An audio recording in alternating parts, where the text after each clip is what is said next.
आप देखें तो ये मवेशी खाना है, यहाँ से दूध वसूल करेंगे और फिर ये जाके घरों में ले जाएंगे और पड़ोसियों में भी तकसीम करेंगे।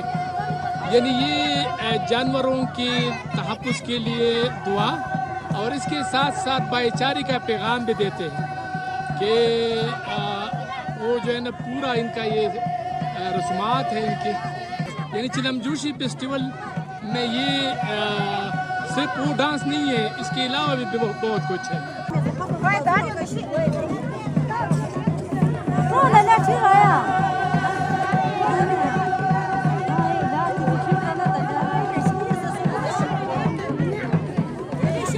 मैंने इनको फरमाइश की आप मेरे मेहमान हैं, इनको दूध पिलाना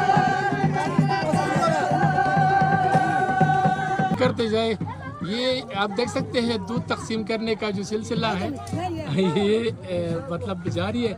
ये बच्चे आ गए हैं, इनको अब ये देंगे।